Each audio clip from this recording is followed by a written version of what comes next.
Amigos de P1 Autos, bienvenidos a un programa muy particular, porque hoy no solamente vamos a probar un auto y a contarles cómo es ese vehículo, sino contar una historia. Se trata de la historia de uno de los autos más emblemáticos del mundo, el Mini, llamado originalmente Mini Cooper, incluso con otros nombres que ya les vamos a ir contando, pero que hoy se llama Mini a secas. Es este, y además tiene la particularidad de estar luciendo los colores de la camiseta número 10 de la selección argentina y las 3 estrellas. La razón es que BMW en todo el mundo, BMW es la fabricante de Mini, decidió asociarse a la fiesta del Mundial y le propuso a las filiales de cada país en las que había una selección que iba a participar del Mundial que ploteara, que diseñara algunos autos de alguna forma que asociara la imagen del vehículo con el clima festivo del Mundial. Bueno, Argentina lo hizo nada más ni nada menos que por ser el campeón del mundo, y aunque quedaron las 3 estrellas porque no pudimos traer la cuarta, el Mini John Cooper Works, que es la versión que nos prestaron para que podamos probar y mostrarles aquí en P1 Autos, tiene todavía la decoración del Mundial. Pero vamos a hablar del auto. Hay una historia riquísima. Este auto empezó su vida en 1959, había arrancado un poco antes, en 1956, justo hace 70 años, en julio de 1956, cuando empezó a escasear el petróleo en el mundo, algo muy parecido a lo que está pasando hoy. Se disparó el crudo, se disparó el precio del petróleo, el combustible se hizo muy costoso y las fábricas de autos tuvieron que empezar a pensar cómo iban a hacer para vender automóviles a gente que no podía llenar el tanque. Así nació la historia del Mini.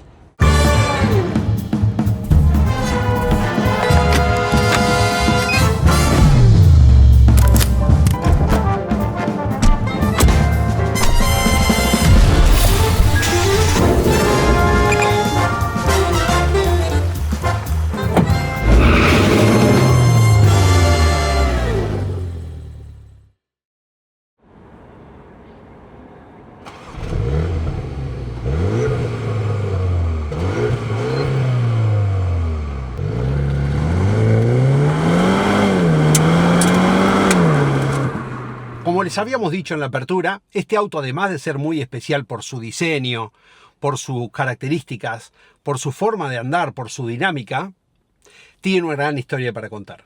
Y tiene una historia muy emparentada con lo que pasa hoy en el mundo, y este es el ciclo que se renueva y que se recicla y que empieza otra vez cada tanto en la historia de la humanidad, no solamente del mundo del auto. Pero quedémonos en el mundo del auto, hablemos del auto.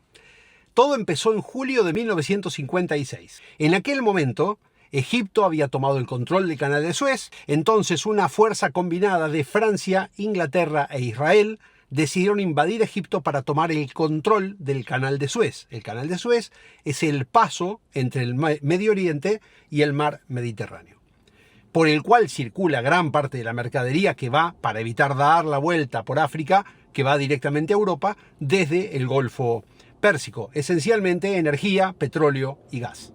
En ese momento, dadas esas circunstancias, se generó lo que se conoció como la Guerra del Sinaí, que duró muchos años, hasta después terminar allá por 1973, a partir de la Guerra del Yom Kippur, etc. Una historia mucho más larga que no tiene que ver con la historia del auto. Pero en ese momento, en Inglaterra empezaron a sufrir el aumento del combustible porque no llegaba, había más demanda que la que se podía abastecer, el precio del petróleo subió, el costo del combustible subió, y en la British Motor Corporation, BMC, decidieron encargar un auto muy particular, un mini auto que pudiera ofrecerle movilidad a la gente con un costo bastante bajo de mantenimiento, de compra y de uso.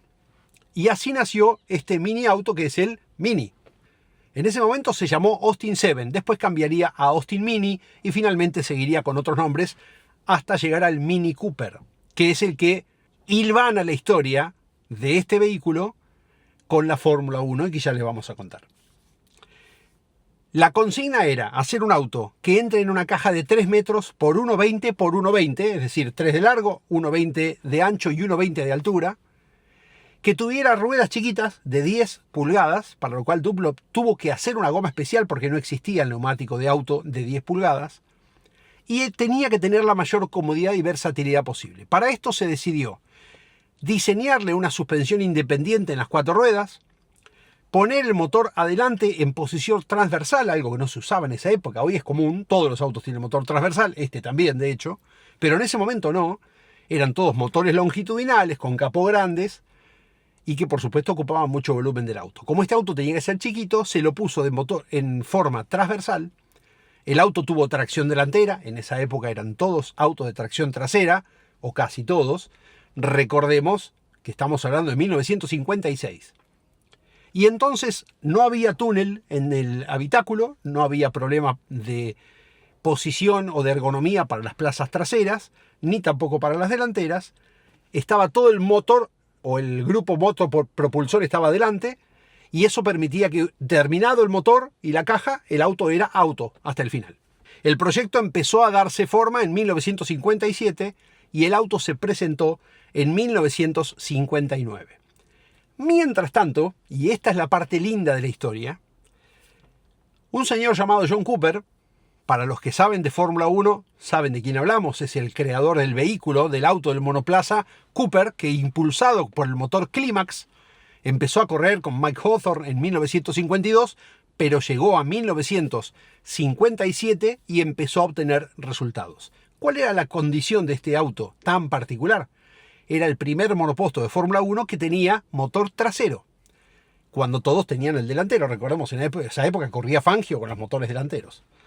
Entonces, cuando el desarrollo de John Cooper empieza a funcionar, los ojos técnicos de la Fórmula 1 empiezan a mirar ese concepto de auto. En 1958, Stirling Moss gana el Gran Premio de Argentina con un Cooper Climax sobre las Ferrari y las Maserati, que con motor delantero tenían un consumo mayor de combustible y de neumáticos por el peso, tenían que parar a reabastecer y Stirling Moss no paró. Con lo cual, el Cooper Climax ganó por primera vez una carrera de Fórmula 1, un auto de motor trasero ganó por primera vez una carrera de Fórmula 1 aquí, en la República Argentina.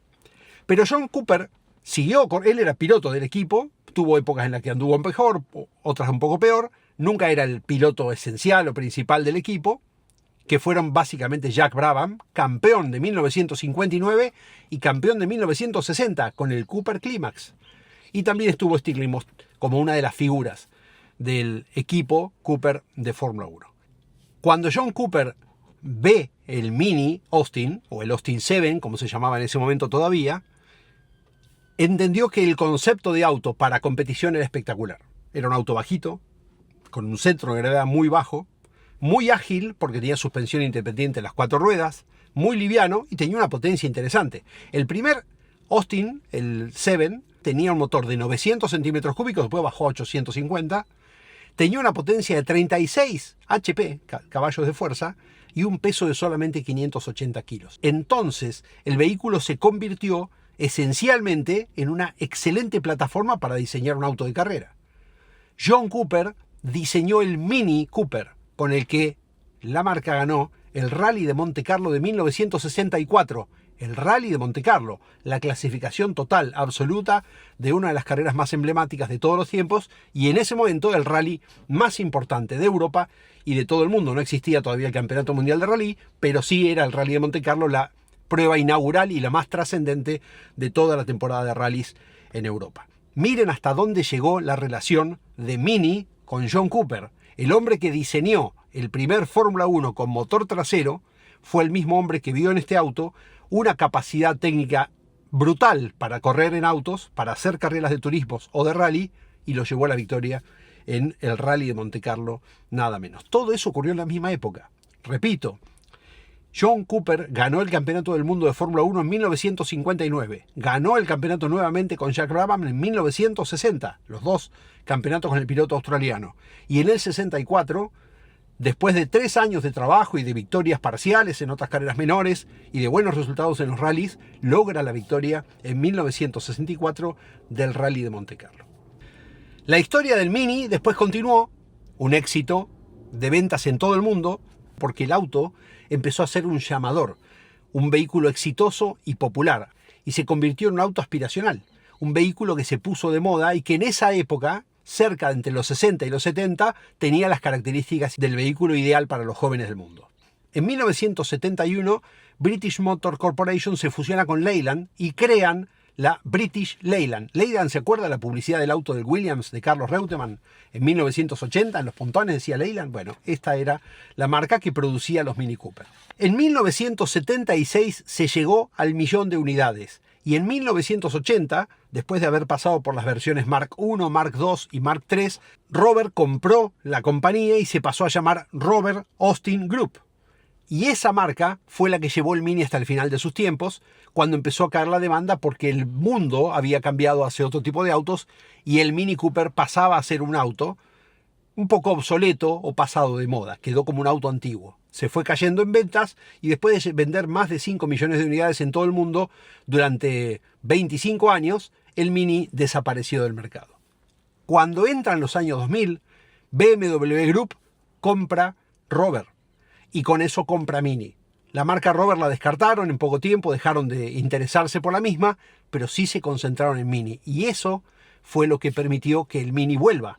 Porque en 2001 lanzaron el Mini versión moderna. Un auto mucho más grande, que tiene 3,70 m, que sigue siendo peticito, que sigue siendo chiquito, que tiene las 4 puntas, con las 4 ruedas, con muy poco voladizo atrás y adelante, porque esencialmente el auto es eso, un vehículo que tiene las 4 ruedas en los 4 extremos, con mucha agilidad para maniobras y con un comportamiento dinámico asombroso. Las vueltas de la vida, ¿no? En 1956... los móviles de una propulsión más eficiente o de gastar menos eran el costo mismo del combustible y la posibilidad o imposibilidad de la gente de acceder a pagar ese litro de combustible de petróleo al precio que estaba. Hoy las razones son otras. Las razones tienen que ver con la ecología, con el medio ambiente. La electrificación está reemplazando gradualmente a la propulsión térmica. Todavía el 75% de los autos del mundo son de combustión y el 15% solamente son eléctricos. En el medio están los electrificados que están haciendo de transición entre un mundo y el otro, y las razones son entonces, por supuesto, completamente distintas. Pero otra vez tenemos un conflicto en el Golfo Pérsico, y otra vez, a raíz de eso, el crudo subió, el petróleo subió, la gasolina subió. Bueno, era la historia que queríamos contarle de este auto maravilloso que, en versión John Cooper Works, como la que tenemos hoy aquí en P1 Autos, nos permitió mostrarles un auto muy particular, un modelo definitivamente distinto a todos y que trae reminiscencias del pasado con la actualización tecnológica del mundo de hoy.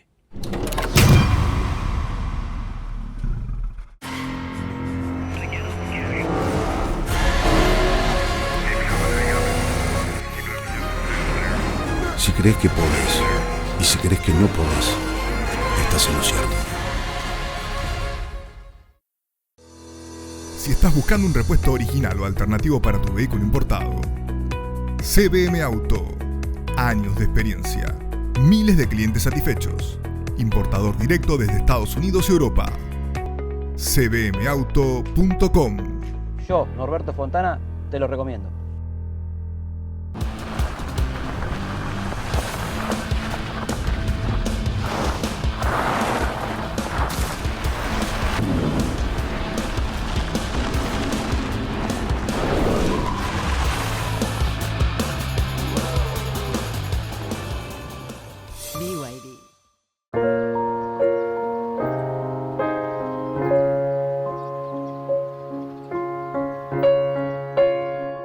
Subite a tu Honda WRB con financiación a tasa 0%. Honda.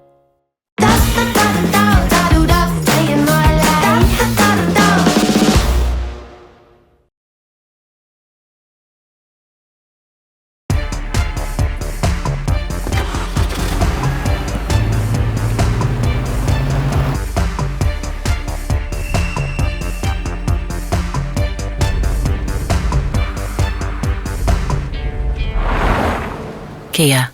Movement that inspires. Y ahora, sentados en la cabina del Mini John Cooper Works, vamos a contarles y a mostrarles un poco la personalidad que tiene este auto dentro del habitáculo. Lo primero que hay que decir es que hay un gran tablero redondo, única pantalla, no tiene cuadro de instrumentos adelante del volante, sí tiene aquello que se llama Head-Up Display, que vamos a ver ahora cómo se repliegue, se esconde o se saca ante la necesidad o el pedido del conductor, pero todo está basado en esta pantalla circular, muy original, y que tiene reminiscencias con el auto original, porque el Mini, aquel de 1959, tenía los mandos solamente en el centro porque había que ahorrar todo tipo de elementos. En principio, también los mandos dentro del cuadro de instrumento general del auto. Así que, basándonos en que esa es la premisa original del auto, BMW hizo la nueva generación del Mini con una pantalla circular en el centro. Los primeros autos, los del 2000 al 2005, 2006, la tenían metida dentro del tablero.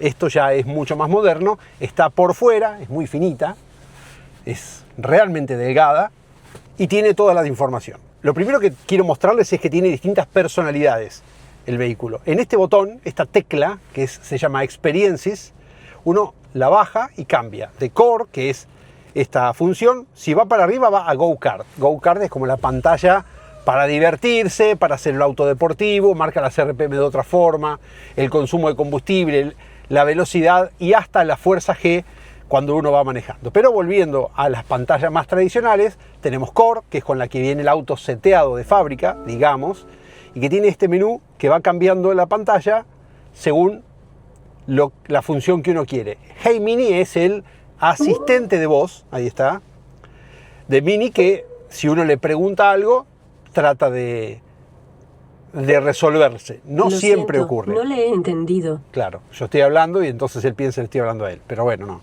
Ahí va, vamos a apretar. Encendé la radio y subí el volumen. Ahí prendió Urbana Play. Apagar la radio. Listo, ahí la apagó. Seguimos con las pantallas. Esta es la radio que estábamos escuchando, con navegación, el mapa de GPS y por último una pantalla para conectar el teléfono celular. Pero si vamos, por ejemplo, a la del auto, uno puede mover el auto, jugar un poquito con la interacción de la tecnología.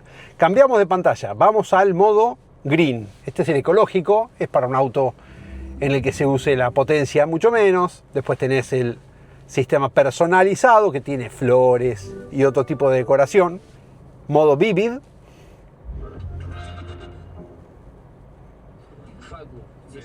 Ahí está la radio que se apaga de este botón. Esto está bueno, porque uno prende y apaga y sube el volumen y lo baja con el mismo interruptor. Después tiene el modo Timeless. Este está muy lindo porque tiene reminiscencias de la vieja época inglesa, de los primeros autos. Otro modo, Balance, el último.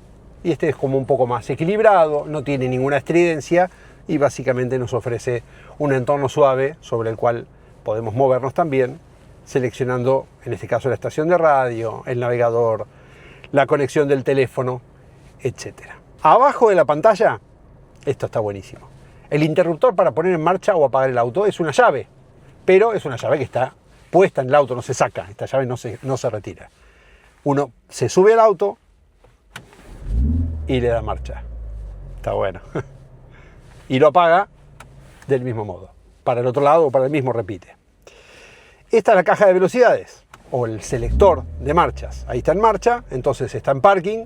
Con un botón se pone parking o se saca.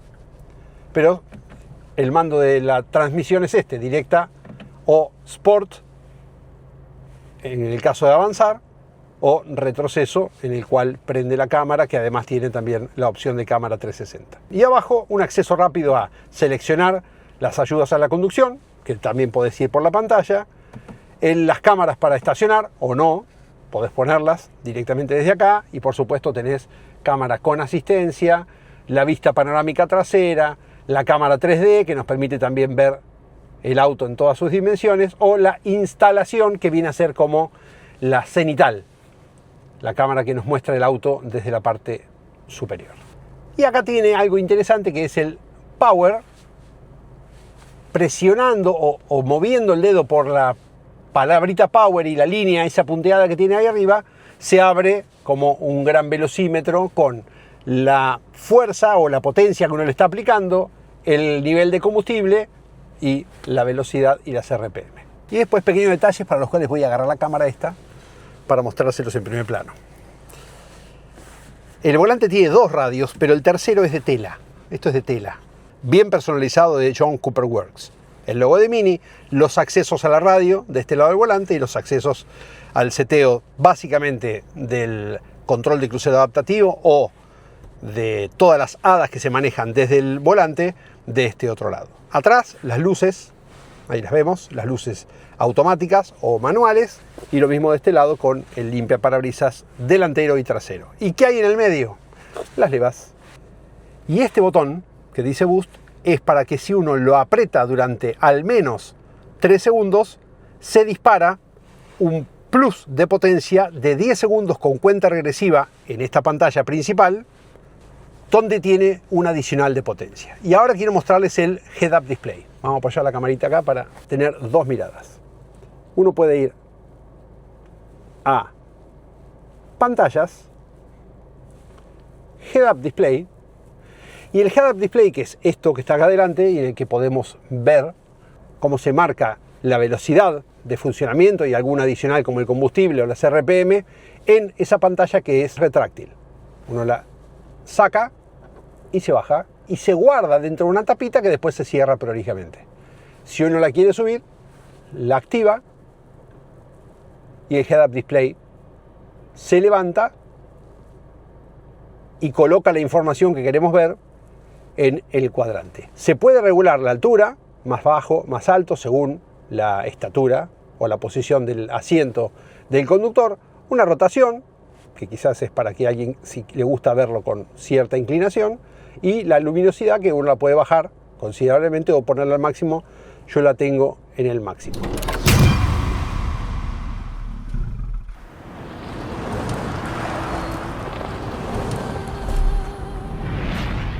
Y un día, algo te marca, aunque todavía no sepas por qué. Y un día estás dando el primer paso hacia eso que querés. Y un día entendés que la montaña empieza mucho antes de subirla. Y un día tu sueño es más grande que cualquier desafío. Y un día ya nada te detiene, hasta llegar a la cima de tus sueños. Y un día, Hyundai.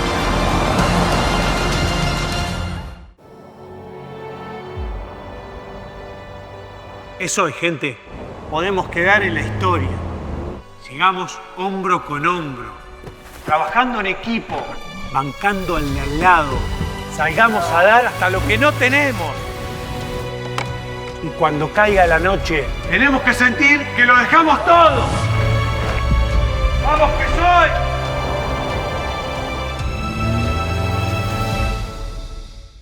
El nuevo Nissan Kite es todo lo que está bien, porque cuenta con un diseño exterior super kite que deja muy kite a todos los que lo ven. Incluso a este amuleto Ultra Kite. Nuevo Nissan Kite, todo lo que está bien. Descubrí la nueva Chevrolet Captiva híbrida enchufable, con techo solar panorámico, nueva central multimedia de 15,6 pulgadas y más de 1000 kilómetros de autonomía. Nueva Chevrolet Captiva híbrida enchufable. Espacio para que la vida suceda.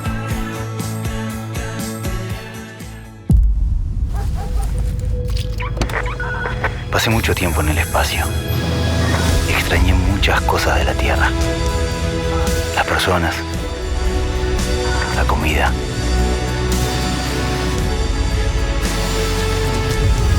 Pero es irónico. Porque lo que más extrañé allá arriba fue el espacio. Nuevo Taos, espacio y tecnología en tu camino.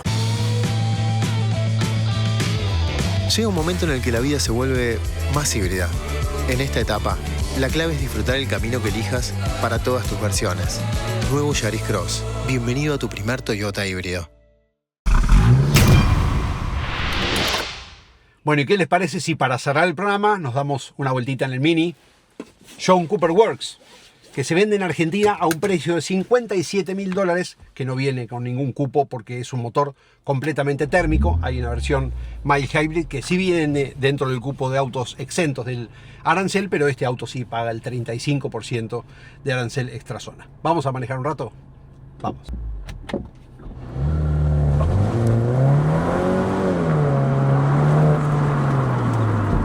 Bueno, el Mini John Cooper Works es por supuesto la versión deportiva del Mini actual, que tiene muchas versiones, hasta un Countryman, un auto mucho más grande, y la versión 100% eléctrica también. Hay un híbrido, un micro híbrido que ya llegó a la Argentina y que está dentro del programa de exención arancelaria del 35% extrazona, que este sí autopaga.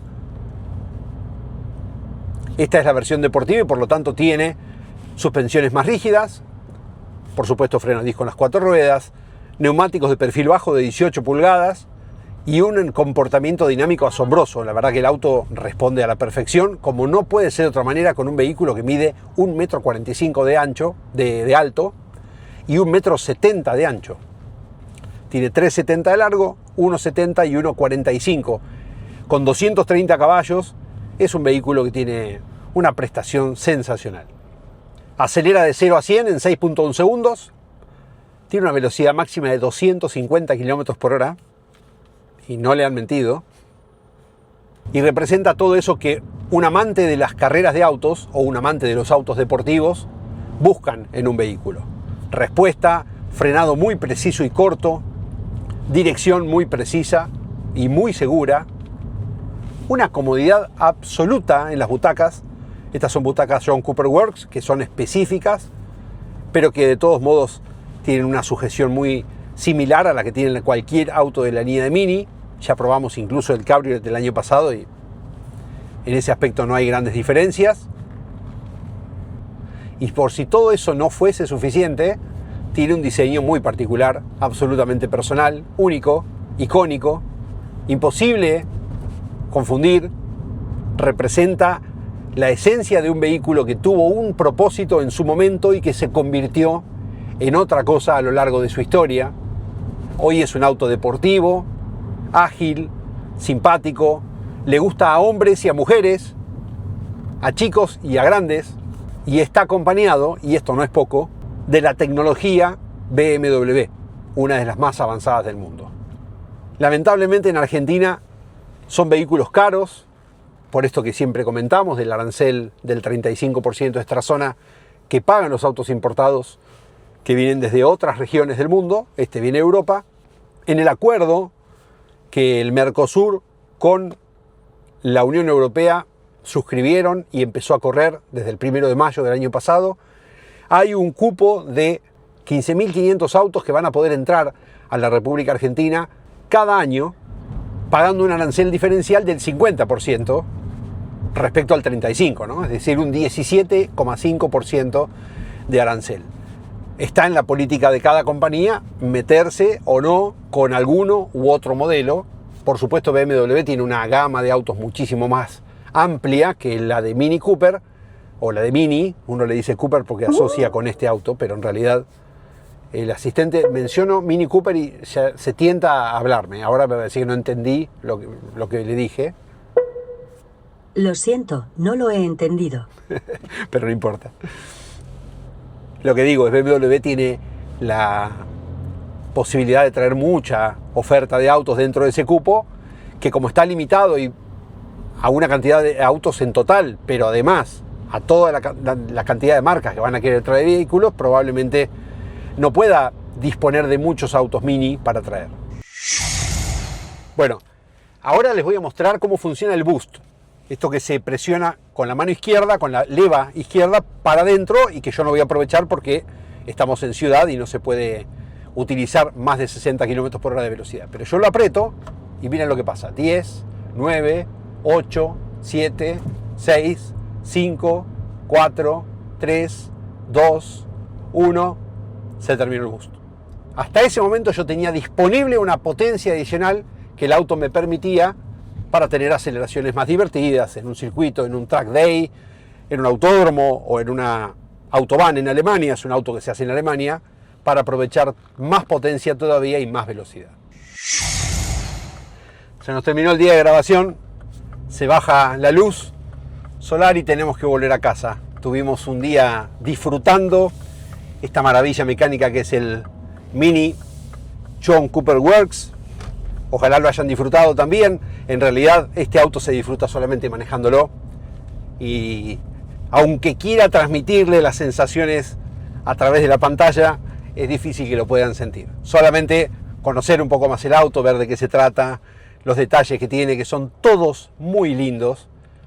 Tiene diseño por todas partes, las texturas del tablero, de esta tela que se ilumina por abajo, la parte superior de la plancha de instrumentos, el head-up display que sube y baja de una forma muy elegante y muy cuidada. No es un agujero que transmite a través de un espejo algunos datos al parabrisas como la mayoría de los head-up display del mundo. Este saca una aleta en la que se proyecta la información de una forma distinta, mucho más sutil, más diseñada. Es un auto realmente maravilloso. Vale la pena cada segundo que se pueda manejar, y para quienes tienen el dinero para pagar $57.000, vale la pena cada dólar que se paga, porque es un auto para disfrutar el placer de la conducción. Hay autos que están nacidos para esto, para transmitir sensaciones placenteras al conductor. Por ejemplo, los Alfa Romeo. Uno maneja una Giulia y siente exactamente lo mismo. Un auto pensado para el conductor deportivo, el que disfruta, el que siente placer de sentarse en un volante, sentarse mullido en una butaca cómoda, tomar el volante y las levas con la posición correcta de los brazos, no sentir cansancio, ni mucho menos a lo largo de todo un día de conducción, porque están pensados para eso, para el disfrute del conductor. No es un auto pensado para ir del punto A al punto B, como el 90% de los vehículos del mundo, sino un auto pensado para que el que se sienta a manejarlo pueda tirar cambios, frenar, acelerar, doblar y sentir placer, que se le dibuje la sonrisa en la cara solamente por el hecho de estar manejando un auto como estos. Nada, son sensaciones que uno trata de transmitir. No sé si se puede traspasar la barrera del vidrio de la cámara y del vidrio del dispositivo en el que usted está mirando el programa. Y qué mejor forma que terminar el programa con la camiseta del 10, con la de Messi, con las 3 estrellas, que no fueron 4, pero bueno, son 3 y seguimos orgullosos de esa selección nacional de fútbol que tantas emociones y tantas alegrías nos hizo vivir durante 40 días. Gracias a BMW por prestarnos el auto, por dejarle el ploteo para que pudiéramos también lucirlo en esta prueba de P1 Autos, y solamente algunas conclusiones muy simples, muy superficiales, que tienen que ver con el gusto por los autos especiales, por los autos con combustión. Hay una versión del Mini Mild Hybrid que ya llegó a la Argentina en el cupo de los autos habilitados para evitar el arancel del 35% de importación extrazona, pero el Mini real, el Mini puro, es este, el John Cooper Works. Ustedes escucharon la historia, la vinculación con Argentina, no solamente por la camiseta, sino por aquel triunfo de 1958 de Stirling Moss en el Autódromo de Buenos Aires con el primer Cooper de Fórmula 1, el primer auto con motor trasero del mundo, y que terminó siendo la tendencia que adoptó la Fórmula 1 en general. Cuántas historias comunes, ¿no? Argentina, Inglaterra, Alemania. Un auto que verdaderamente marcó una época y que hoy tiene mucha vigencia conceptualmente, porque otra vez el mundo está entre la electrificación y el costo del combustible por la guerra del Golfo, está verdaderamente pasando una época en la que otra vez cuesta llenar el tanque. Gracias por acompañarnos, escríbanos, suscríbanse al canal, mándenos sus mensajes, opiniones del contenido, y los espero la semana próxima aquí en P1 Autos. Hasta entonces.